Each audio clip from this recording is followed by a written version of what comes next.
येवती मार्गे तळमॉलेला जात असताना हा व्हिडिओ शूटिंग केलेला आहे। असे डोंगर अंगातले रस्त्यातून जाताना मस्त वाटलं दृश्य म्हणून हा व्हिडिओ घेतला। असे बाईकवरनं जात असताना असा मस्त आभाळ आलं होतं आणि चांगला सीन वाटला म्हणून हा व्हिडिओ घेण्याचा मी प्रयत्न केला। बाईकवरून आता गाडी चालवत होता, मी मागून व्हिडिओ घेत होतो। असं शूटिंग बऱ्यापैकी दिसत घाट माथ्यावरचं शीन मी हा घेतलाय। असं विशेष असे यामध्ये असं काय नाही शीनमध्ये, परंतु असं निसर्ग मधून आपण प्रवास करत असताना कसा शीन येतो हे आजमावण्यासाठी मी हा प्रयोग केला आहे। तर गाडीचा वेग असल्यामुळं आपण कॅमेरा थोडासा हलत आहे, तरी पण हा दृश्य मला वाटते पावसाळ्यामध्ये अतिशय सुंदर दिसतील। आणि पठार असं मोठं येवतीच्या वरती असल्यामुळे अतिशय सुंदर असं डोंगर अंगातनं हा रस्ता जात आहे तळमॉल्याकडे। आणि गलमेवाडी येथून पुढे आपण कुंभारगाव येथून तळमॉल हायवेला गेलो। या रस्त्या मार्गे घाटमाथ्यातून हा रस्ता अतिशय सुंदर रत्नागिरी हायवेला आणि तळमॉली या परिसराला जोडला आहे। शॉर्टकट पद्धतीनं हा रस्ता अतिशय सुंदर आहे।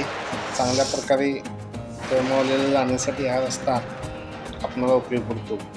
एका शुभ कार्याप्रसंगी आम्ही जात असताना व्हिडिओ शूट केलाय आणि मी आपल्याला हे दृश्य दाखवलं। आम्ही कुठं थांबलो नाही वाटत, कारण असं काही विशेष दाखवण्यासारखं नव्हतं, परंतु डोंगर असं डोंगरावरचं झाडे जंगल अशा पद्धतीनं हा वातावरण पण ढगाळ होते, त्यामुळं असं ऊन नव्हतं।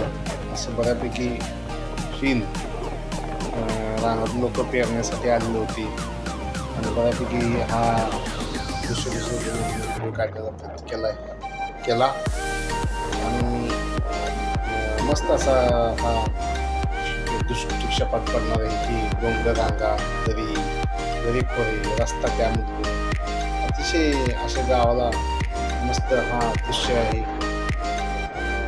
हे निसर्ग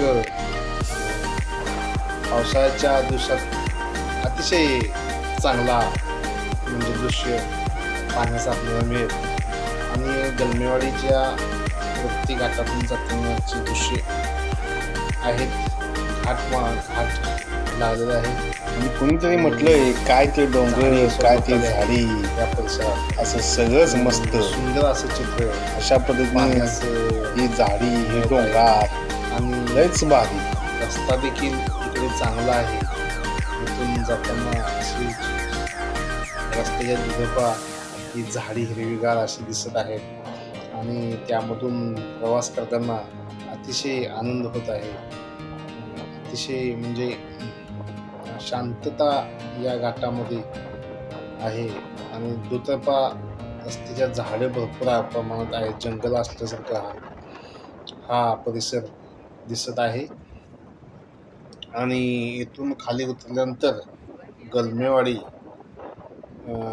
हे गाव लागतं आणि तिथून पुढे गेल्यानंतर कुंभारगाव आणि जवळच तळमॉली जाण्यासाठी जो कराड तळमॉली एक राज्यमार्ग मोठा बनला आहे, तिथून आपण प्रवास केला। तर राज्यमार्गाचा आम्ही काही व्हिडिओ घेतला नाही, तर हा मधील इकडे वाहनं नसल्यामुळं आम्ही छोटासा हा व्हिडिओ घेण्याचा प्रयत्न केलेला आहे।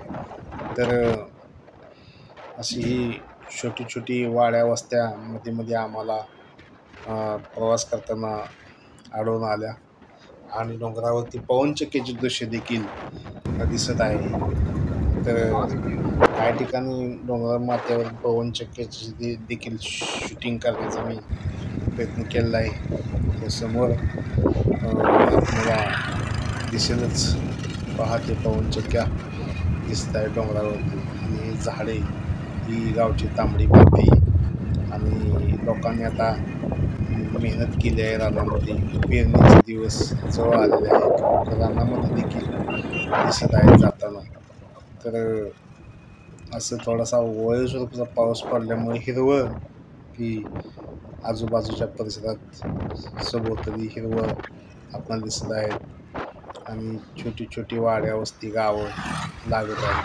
अशा रीतीने आम्ही तिथे पोचलो, आणि परत आम्ही यवती मार्गे रयत सहकारी कारखाना इकडून पुन्हा आपल्या गावच्या दिशेने, चरणवाडी या दिशेने आम्ही रयत सहकारी कारखान्यामार्गे आलो. विलासराव पाटील उंडाळकर माजी मंत्री यांनी हा सहकारी साखर कारखान्याची स्थापना केली, आणि हा कारखाना भव्यदिव्य आतासुद्धा शेतकऱ्यांच्या उपयोगी पडत आहे.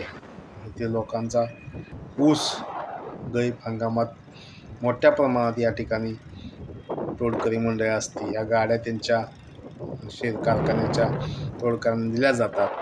अशा पद्धतीने हा कारखानाचा परिसर जवळजवळ बऱ्याच मोठ्या एकरामध्ये परिसरात वसलेला हा रयत सहकारी कारखाना आपण दृष्टिक्षेपात पडत आहे.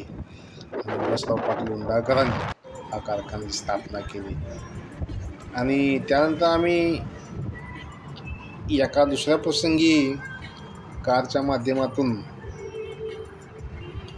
जात असताना ही क्षण आपल्याला दिसत आहेत. इर्टिका गाडीतून आम्ही जरा एका शुभप्रसंगी जाण्यासाठी इर्टिका गाडी भाड्याने केली, आणि त्यातून आम्ही प्रवास करत असताना नॅशनल हायवे 4 पुणे बेंगलोर महामार्ग यातून आम्ही प्रवास करताना दृश्य आपल्याला दिसत आहेत. तर काही निमित्ताने हा शूटिंग केलेला आहे की आपले गावाला आल्यानंतर जे आठवणीतील क्षण आपण आपल्या आठवणीत राहावे म्हणून शूटिंग केलेलं आहे. त्यानंतर पुन्हा आपण हायवे मार्गे प्रवास करत आहे. अतिशय सुंदर असा आमची जी गाडीची मालक होते त्यांनी चांगल्या पद्धतीने ड्रायव्हिंग करून आम्हाला पुन्हा आपल्या गावाच्या दिशेने परतीच्या मार्गाने आणले. आणि आपल्या हे पहा चोरवाडीचा फाटा गेला, तिथून आता शेवावाडी आणि चोरवाडी या मधील अंतरावर आपण प्रवास करत आहे. ही आपली वाडीची डोंगर रांगा दिसत आहेत. तिथून आता इथे आता जवळच शेवावाडी वाडीतून आपण खाली उतरून MP या रस्त्याद्वारे चोरवाडीकडे प्रवास करणार आहोत. पुढे आता इथून आपण लेफ्ट साईडला वळण घेऊन जात आहे, आणि अशा पद्धतीनं आपण आता MP दिशेने आपल्या पुलाचे काम चालल्यामुळे या मार्गे 4 व्हीलर गाड्या इकडून नेण्यात येत आहेत. आणि हा आपला MP चोरवाडी रस्त्यातून आपण प्रवास करत आहेत. ही आपली सोबतची दृश्य आपल्याला दिसत आहेत. हे ऊस आहे आपल्या सोबताने आपण प्रवास करत आहे. इथून आता 1 मिनिटाच्या अंतरावर आपलं वाडी वसलेली आहे, आणि आता आपण वाडीच्या दिशेने निघालेलो आहे.